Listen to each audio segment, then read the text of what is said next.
Keeping up with James. It was winter holiday season on the island of Sodor. Everywhere was covered in a beautiful blanket of soft snow. Sir Topham Hatt was at the fitter's yard. The engines were having their snowplows fitted. "We must get the island moving again," he boomed. "And when the lines are clear, I will need an engine to take the presents train to the holiday party at Knapford." All the engines wanted to take the presents train. It was the jolliest train of the year. "James, you must work with Edward," he said.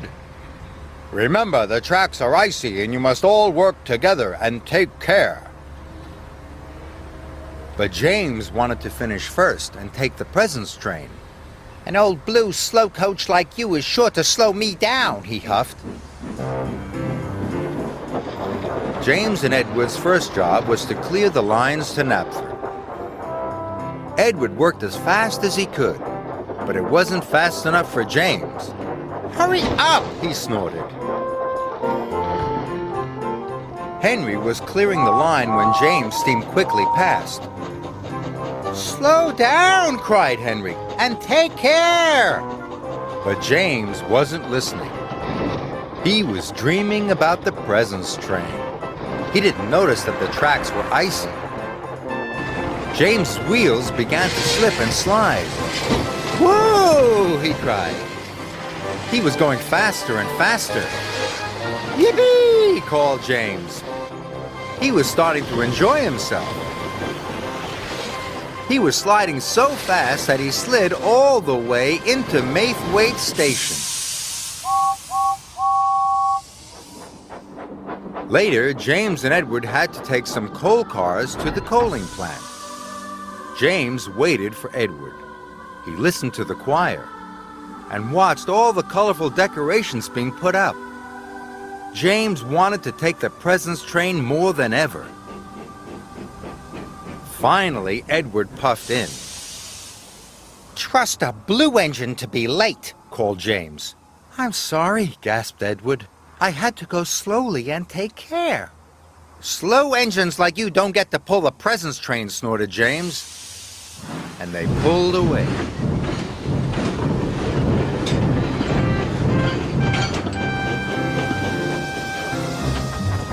James raced to the coaling plant as fast as he could. Must be first, he puffed. James reached the top of Gordon's Hill. The tracks were icy and James started to speed up. Edward wasn't happy. James's wheels started to slip and slide.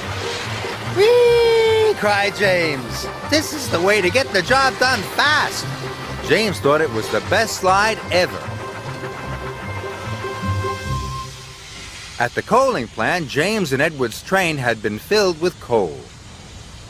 Edward called to James. "You must slow down and take care." "I am taking care," replied James. "Taking care to finish first.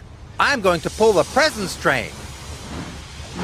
And James pulled out.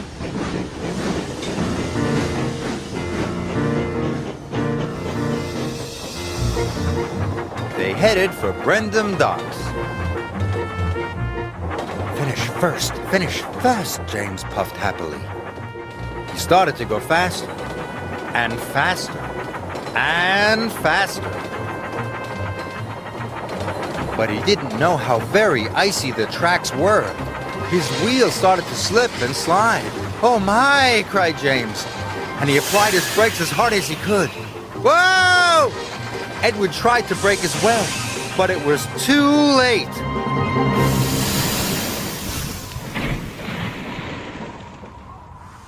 "Bust my buffers!" cried James.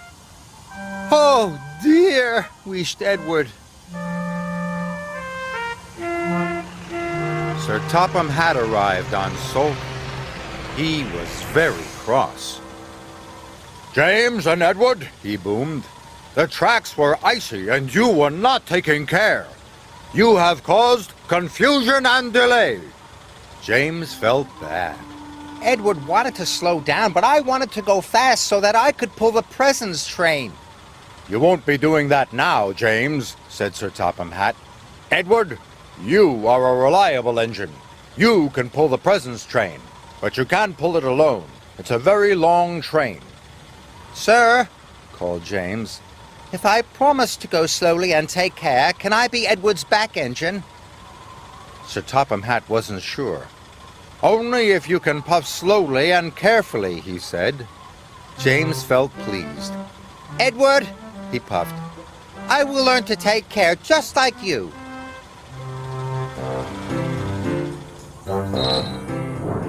And so Edward pulled James back onto the tracks.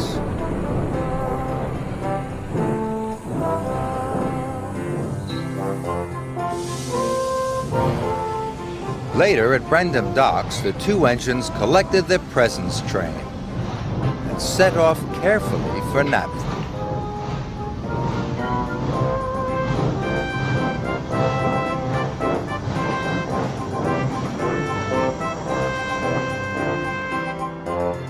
Whenever they came to some icy track, Edward called out, "Slow down!" And now James slowed down.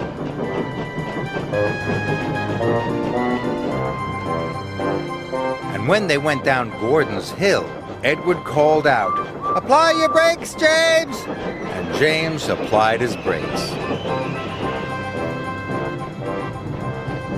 So slowly and safely, the two friends puffed into Knapford Station.